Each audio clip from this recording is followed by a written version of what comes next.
ಮತ್ತು December month self declaration format change ಆಗಿದೆ ಸ್ನೇಹಿತರೆ.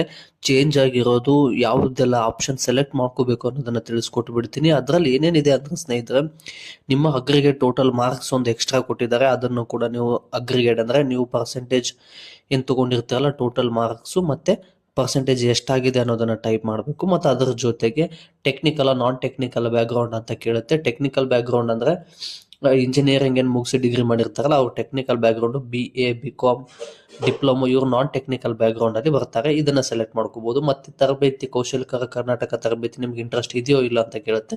ನಿಮ್ಗೆ ಇಂಟ್ರೆಸ್ಟ್ ಇದ್ದರೆ ಇದೆ ಅಂತ ಸೆಲೆಕ್ಟ್ ಮಾಡ್ಕೊಳ್ಳಿ, ಇಲ್ಲ ಅಂದರೆ ಇಲ್ಲ ಅಂತ ಸೆಲೆಕ್ಟ್ ಮಾಡ್ಕೊಳ್ಳಿ ಸ್ನೇಹಿತರೆ. ಮತ್ತು ಅದ್ರ ಜೊತೆಗೆ ಮತ್ತೆ ಆಧಾರ್ ಡೀಟೇಲ್ಸ್ ಫ್ಲೆಕ್ಚ್ ಮತ್ತೆ ಇನ್ನೊಂದು ಕೂಡ ಪ್ರಶ್ನೆ ಮಾಡಿದ್ದಾರೆ, ಆಧಾರ್ ಡೀಟೇಲ್ಸ್ ಯಾರ್ದು ಫ್ಲೆಕ್ಚ್ ಆಗ್ತಾ ಇಲ್ಲ ಅಂದ್ರೆ ಸ್ನೇಹಿತರೆ, 1ನೇ ತಾರೀಕು 2ನೇ ತಾರೀಕು ಮತ್ತು 3ನೇ ತಾರೀಕು ಸೆಲ್ಫ್ ಡಿಕ್ಲರೇಷನ್ ಮಾಡಿಸಿದ್ರಲ್ಲ ಇವ್ರದ್ದು ಮತ್ತೆ ಸೆಲ್ಫ್ ಡಿಕ್ಲರೇಷನ್ ಮಾಡ್ಸೋಕೆ ಹೋದರೆ ಆಧಾರ್ ಕಾರ್ಡ್ ಫ್ಲೆಕ್ಚ್ ಆಗ್ತಾ ಇಲ್ಲ. ಅದಕ್ಕಾಗಿ ನೀವು ಮತ್ತೆ ಸೆಲ್ಫ್ ಡಿಕ್ಲರೇಷನ್ ಮಾಡಿಸೋ ಅವಶ್ಯಕತೆನೇ ಇಲ್ಲ ಸ್ನೇಹಿತರೆ. ಯಾಕಂದರೆ ತಿಂಗಳಿಗೆ ಒಂದು ಸಲ ಮಾತ್ರ ನೀವು ಸೆಲ್ಫ್ ಡಿಕ್ಲರೇಷನ್ನ ಮಾಡಿಸ್ಬೇಕು. ಅದಾಗಲೇ ನೀವು 1ನೇ ತಾರೀಕು ಅಥವಾ 2, 3, 4 ಈ ತಾರೀಕಲ್ಲಿ ಸೆಲ್ಫ್ ಡಿಕ್ಲರೇಷನ್ ಮಾಡಿಸಿದ್ರು. ಫಾರ್ಮ್ಯಾಟ್ ಚೇಂಜ್ ಆದಮೇಲೆ ಮತ್ತೆ ಸೆಲ್ಫ್ ಡಿಕ್ಲರೇಷನ್ ಮಾಡಿಸೋ ಮತ್ತು ಸ್ನೇಹಿತರೆ, ವಿಡಿಯೋನ ಪೂರ್ತಿಯಾಗಿ ನೋಡಿದರೆ ಅನ್ಕೋತೀನಿ. ಪೂರ್ತಿಯಾಗಿ ನೋಡಿರ್ತಕ್ಕಂಥ ನನ್ನ ಎಲ್ಲ ಆತ್ಮೀಯರಿಗೆ ಹೃದಯಪೂರ್ವಕವಾದ ಧನ್ಯವಾದಗಳು. ಮತ್ತು ನಾನು ಹೆಚ್ಚಿನ ವಿಡಿಯೋವನ್ನು ಮಾಡಲು ನಿಮ್ಮ ಪ್ರೋತ್ಸಾಹದ ಅವಶ್ಯಕತೆ ಇದೆ. ಈ ಪ್ರೋತ್ಸಾಹವನ್ನು ವಿಡಿಯೋಗೆ ಲೈಕ್, ಶೇರ್, ಕಮೆಂಟ್ ಹಾಗೂ ಅದಕ್ಕಿಂತ ಹೆಚ್ಚಾಗಿ ಸಬ್ಸ್ಕ್ರೈಬ್ ಮಾಡ್ಕೊಳ್ಳೋದ್ರ ಮೂಲಕ ಸಪೋರ್ಟ್ ಮಾಡಿ ಅಂತ ಹೇಳ್ತಾ ಮತ್ತೆ